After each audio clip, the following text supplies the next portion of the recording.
Donc voilà un peu le lien qu'il y a entre ces deux entités. Donc, ça faisait beaucoup. On va essayer de comprendre. Vous avez expliqué que l'hypertension artérielle peut engendrer les problèmes de santé au niveau bucco-dentaire. Oui.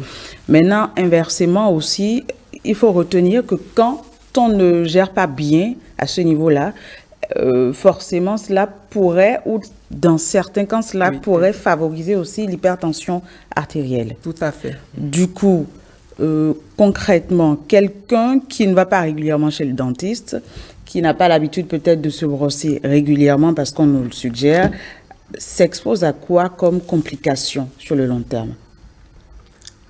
Alors, si la personne n'est pas hypertendue au début et qu'elle a une parodontite, évidemment, cette parodontite peut faciliter la survenue de l'hypertension. Et comme je l'ai dit, si la personne est déjà hypertendue, elle risque de faire une forme grave. Vous voyez un peu. Donc, quand il y a la forme grave, c'est la porte ouverte aux complications. Donc, le suivi est nécessaire. Tout à fait. D'accord. Le suivi en matière de santé bucco-dentaire chez l'hypertendu est-il différent de celui qui n'en souffre pas, qui ne souffre pas de l'hypertension artérielle? Oui, parce que celui qui est hypertendu est vulnérable. Et aussi, il y a des médicaments que l'hypertendu prend, notamment les inhibiteurs calciques, tels que l'amlodipine ou la nifedipine, par exemple, qui ont pour effet secondaire une hyperplasie gingivale. Donc, c'est très important que l'hypertendu soit strictement suivi par le chirurgien dentiste afin d'anticiper sur le traitement de cette pathologie si elle survient. Alors, du coup, qu'est-ce que vous suggérez comme routine à installer chez l'hypertendu pour justement prévenir, parce que la personne sait qu'elle souffre de l'hypertension artérielle, quel est le suivi ou quelle est la routine que cette dernière-là devrait instaurer dans son quotidien? Alors, avant de parler des recommandations en termes de routine, je voudrais insister sur le fait que une maladie bucco-dentaire non traitée tôt peut à la longue entraîner de fortes douleurs quand la maladie évolue. Et cette douleur aussi est de nature à augmenter la tension artérielle. Et quand la tension artérielle augmente chez un hypertendu, c'est davantage plus grave. Donc, la personne court le risque de faire toujours des complications en ce moment. Maintenant, concernant la routine, on ne va pas forcément faire la différence entre quelqu'un qui est hypertendu et quelqu'un qui n'est pas hypertendu. Donc, elle est la même chez les deux? Oui, parce que on peut ne pas être hypertendu aujourd'hui, mais avoir des facteurs de risque de l'hypertension et plus tard développer l'hypertendu. Donc, le plus important, c'est de rester dans la prévention. Et en termes de routine, on recommande déjà le brossage 2 fois par jour chez tout le monde, matin et soir obligatoirement, après le repas. Et il faut utiliser une brosse à dents souple. Pour le faire, il faut le faire de façon verticale, de la gencive vers la dent. Il faut le faire amplement. Et changer régulièrement la brosse à dents. Au bout de combien de temps? Voilà, au bout de 2 à 3 mois, il faut changer la brosse à dents. Parce qu'il y en a qui en tout cas, dès que les poils commencent pas à s'affaisser, ça soit complètement effrité. Voilà. Et qu'on ne voit plus rien du tout. On a sûrement l'impression aussi, mais d'accord, mais il faut que je change cette affaire. Voilà, exactement. Alors qu'il faut le faire, disons, par trimestre, au pire, quoi. Au pire des cas.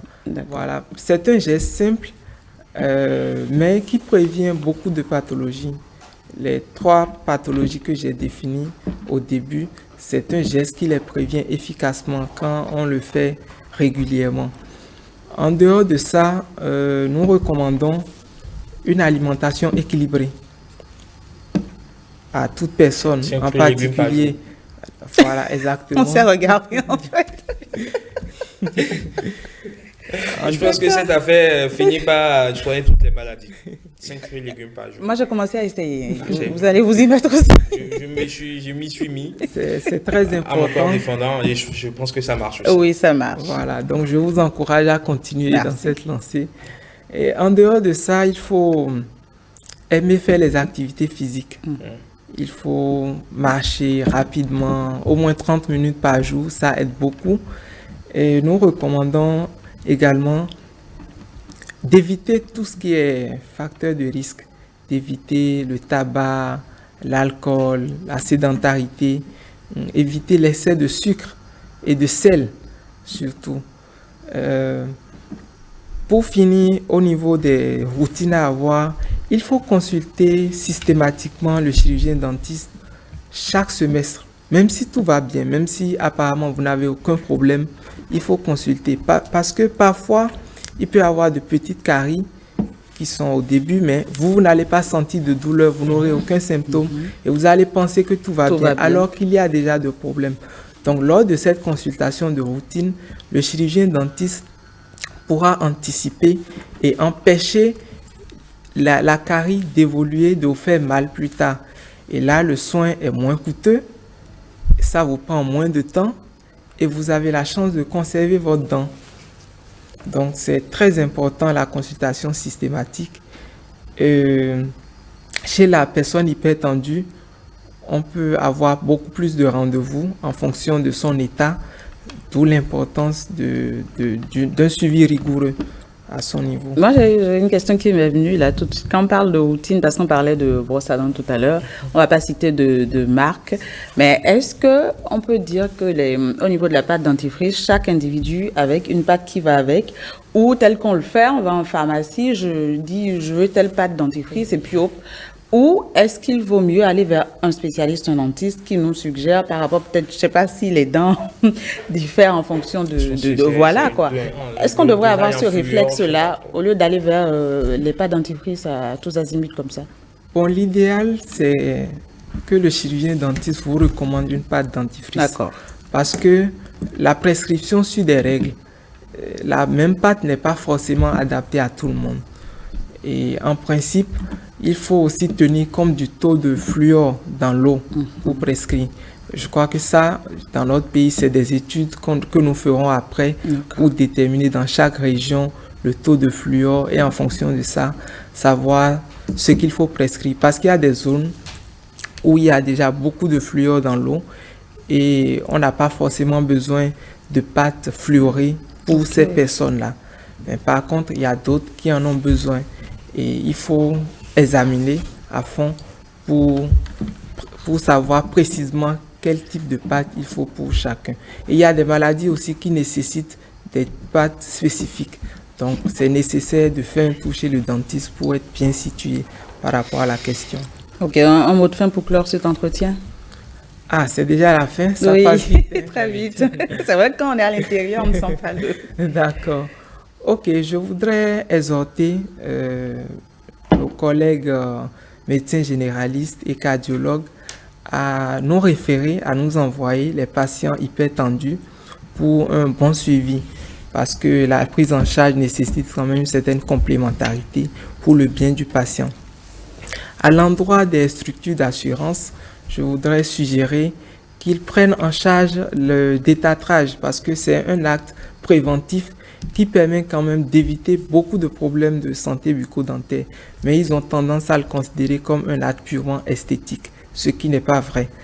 À l'endroit des gouvernants, à l'endroit des autorités sanitaires, nous faisons le plaidoyer d'inclure dans le panier de soins défini dans le cadre de la couverture maladie universelle, d'inclure le détartrage aussi. Parce que nous savons que les maladies chroniques coûtent très cher aux patients et cela les aiderait quand même à réduire un peu le coût. Et ce n'est pas trop pour l'État aussi de le faire. Donc nous lançons vraiment un appel dans ce sens pour les motiver à aller voir régulièrement le dentiste pour leur bien-être et pour le bien de tout le pays. Merci beaucoup, docteur. Merci à vous. On espère vous retrouver bientôt dans nos locaux. Pourquoi pas? Avec plaisir. Et surtout pour les maisons d'assurance, c'est très, très important. J'ai vu que vous avez noté quelque chose. C'est très, très important. Les maisons d'assurance, il faut